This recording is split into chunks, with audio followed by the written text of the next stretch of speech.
Hi, welcome to the Amy Noel on Dyslexia YouTube channel. This is a channel for parents and educators and caregivers of kids with dyslexia. I am so excited to share an opportunity here in California for public schools. Last year, the CAPS program, the after-school program, got a lot of extra funding from the state.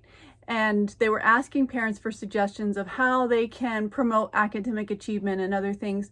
So I said, what about tutoring? Orton-Gillingham structured literacy tutoring. She had actually been on our dyslexia task force before she had that position as the CAPS director. So she said, yeah, we could do that. CAPS could pay for the programs, the reading programs, and they would pay for the teachers' hours, the hours that they worked. It had to be certificated teachers doing the program. I forget why. So this is huge. This means that with or without an IEP, this would not be part of special education services.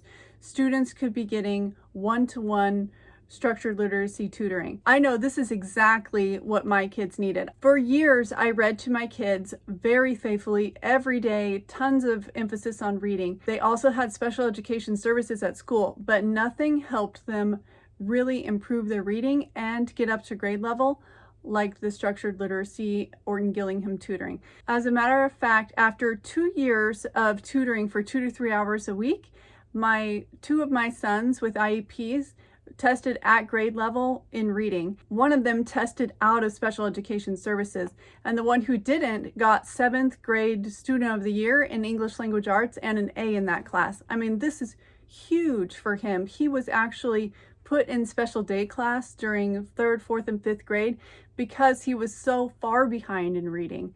And now he's not even taking the RSP elective. I'm so happy this has happened for my kids. I really want other students with dyslexia or who are behind in reading to have these same opportunities, even if they don't even have special education services. But I mean, of course, we're working for lots of system-wide changes because I know there's so many kids who struggle emotionally. They don't even want to go to school because it's such a struggle, and it can affect their behavior. I emailed the director of CAPS today, actually, to follow up with what we had talked about last year, this after-school tutoring. I drafted a form letter that I'm going to share with all of you that you can share with your school districts.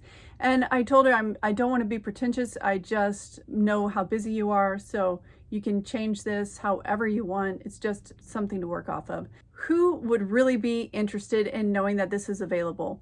Parents and teachers. School administrators might as well, but they're very busy.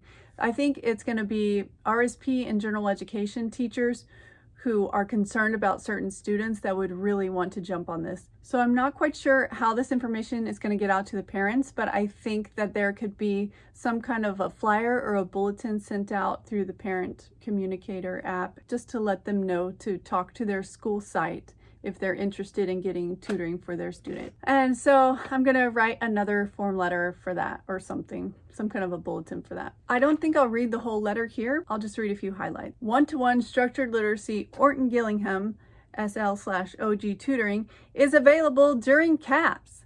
This kind of intervention is very effective for students with dyslexia and other students struggling with reading. SLOG programs include explicit systematic instruction in phonological awareness, grapheme, phoneme correspondences, decoding, and word reading. All these are key elements in the science of reading, and then I have a bunch of sources.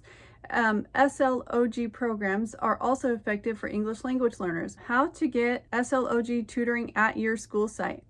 CAPS will pay for the reading programs and the teachers' hours who will be doing the tutoring. School sites need to find certificated teachers willing to do tutoring before and after school. Identify students who need reading intervention. Although early intervention is best, students at any grade level can receive intervention. Potential students may show signs of dyslexia, struggle with reading, be below grade level in NWEA or STAR literacy tests, be anywhere in the MTSS process. General education and RSP teachers may recommend students they think could benefit from one-to-one SLOG tutoring. Contact the CAPS director and let her know you are interested in having tutoring at your school. Teachers will need to do any training that comes with the reading program, usually 1 to 2 hours. Most of these programs are scripted and there is no lesson preparation.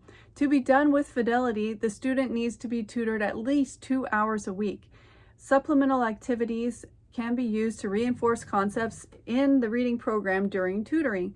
For example, wordwall.net is a website that has online games for reading concepts, and then I list a bunch of OG programs. Feel free to reach out to me. For more information on dyslexia, you can also refer to the California Dyslexia Guidelines and our district's dyslexia brochure. Our district is also working on a Dyslexia Quick Reference Guide. It's kind of like the California Dyslexia Guidelines, but specific to our district, talking about like what we offer and things like that. Pretty cool, but it's taking a long time to get all the links in there and stuff. I hope that this video inspires you to go to your CAPS director, talk to them about this possibility, and that you also learn something about the benefits of Orton-Gillingham / structured literacy tutoring for kids with dyslexia and English language learners. Please let me know if you have any thoughts, concerns, suggestions, and I would be happy to talk to you. As always, if you haven't already, please subscribe to the channel, like the video, and share it with somebody you think it could help.